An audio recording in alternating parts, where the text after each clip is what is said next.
Bonjour à tous et bienvenue chez la Team Chronicles. Suite à la dernière vidéo sur le tempo et le CA, vous nous avez fait plein de propositions d'autres thèmes à aborder.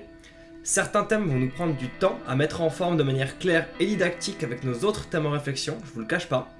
Mais en tout cas, sachez que c'est bien au chaud dans notre liste de thèmes et de vidéos possibles. Aujourd'hui, c'est d'ailleurs l'un de ces thèmes que nous allons aborder en complément de notre vidéo sur le tempo et le CA, c'est le Quality Advantage.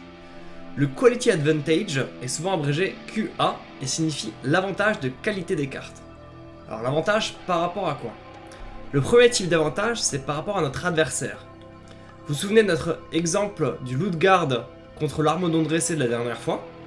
Le Loot Guard est de meilleure qualité que l'Armodon dressé. Mais par contre, une fois sur la table, l'avantage ne se ressent pas, ce sont juste 2-3-3. Un autre exemple serait donc Glissa la traîtresse contre Armodon dressé. Glissa aussi l'initiative, le contact mortel et une cabane sympa.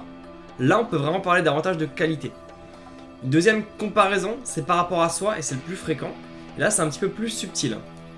Si je joue l'un des temples qui propose un regard 1, je vais pouvoir contrôler la prochaine carte que je pioche et donc possiblement améliorer la qualité de la prochaine carte que je vais piocher au coût d'un land qui arrive en jeu engagé. Un manipulateur comme Impulsion se recycle en la meilleure carte parmi les 4 du dessus de notre deck. Une carte comme Sonde Gitaxian se recycle pratiquement pour rien. Dans un deck de 60 cartes, ça vous permet de jouer en virtuellement 4 cartes de moins, donc de ne garder que les 56 meilleures cartes. En n'ayant pas à rentrer 4 cartes moins bonnes que celles déjà présentes dans votre deck, vous faites une forme de Quality Advantage. Un Demonic Tutor permet directement d'aller chercher la carte qu'il nous manque dans notre deck. Piocher Demonic Tutor quand vous avez 2 mana en rab, c'est l'assurance d'avoir pioché la meilleure carte que vous pouviez piocher. Vous remarquerez que Wizard n'édite jamais une carte de cet acabit qui soit complètement gratuite.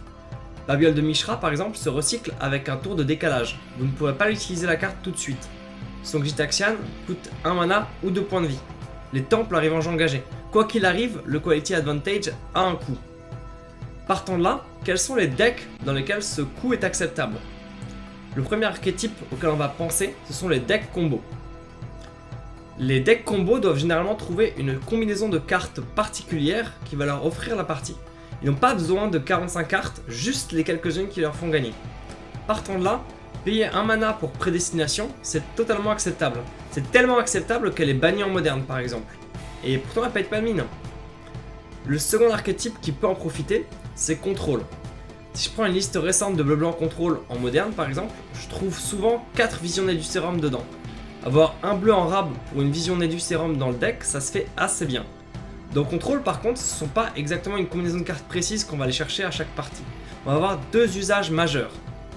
Le premier, c'est de rattraper une mauvaise main de départ. À Magic, il y a une part de hasard, avoir une main inadaptée à affronter notre adversaire et devoir quand même la garder pour ne pas risquer de trop descendre et avoir une main encore pire, c'est monnaie courante.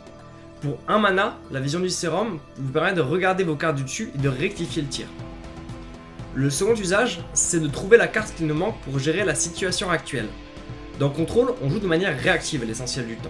Pour que cette stratégie fonctionne, il faut qu'on ait des réponses appropriées aux problèmes que l'on rencontre.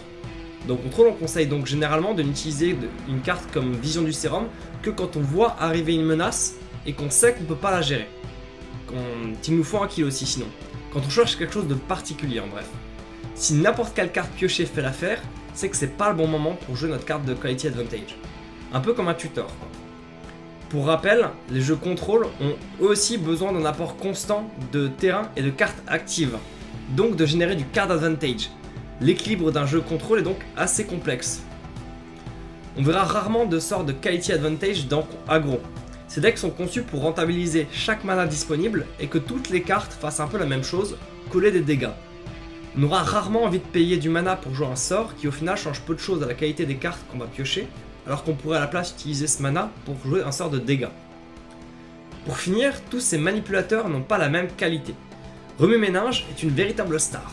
Combiné à un effet de mélange de deck comme un fetch, il permet d'améliorer grandement la qualité de sa main au global, pas juste de piocher une carte parmi celles du dessus. En plus, c'est un éphémère qui propose de bonnes synergies avec les sorts Miracle ou avec Contrebalance par exemple. Prédestination est souvent préférée à Contemplation pour une raison assez simple. Imaginons que je regarde les 3 cartes du dessus de mon deck avec Contemplation et j'en vois une bonne et 2 mauvaises. Qu'est-ce que je fais? je garde la bonne et j'en piocherai 2 mauvaises après, ou je mélange le tout et je perds donc cette bonne occasion de trier mon deck et de trouver la carte qu'il me faut. Encore une fois, avec un fetch, je peux piocher la meilleure et mélanger le reste, mais le reste du temps, je vais préférer jouer prédestination. Des cartes comme Impulsion et Présage sont assez souvent boudées, même en Commander. Impulsion coûte 2, c'est donc plus dur de trouver le temps de la jouer sans manquer de mana pour nos autres sorts. Présage ne donne une carte qu'au prochain tour. Même Visionnaire du Sérum donne au moins une carte maintenant, en plus de contrôler les prochaines cartes que l'on va piocher. Ce sont tous ces éléments-là qui vont vous permettre de décider dans votre deck si vous voulez jouer ces manipulateurs et si oui, lesquels. Personnellement, je joue Remue-Ménage, Prédestination, Contemplation, Visionnaire du Sérum, Option et Passe-Passe dans quasiment tous mes contrôles et combos bleus en Commander. Et ça m'arrive même dans certains cas de rentrer Impulsion. Le Quality Advantage procuré est formidable pour s'en sortir juste un peu mieux que mon adversaire et gagner la partie. Voilà, c'est tout pour aujourd'hui. Comme d'habitude, si vous aimez ces vidéos, n'hésitez pas à les partager ou nous laisser un like. Et maintenant, merci à tous et à la prochaine!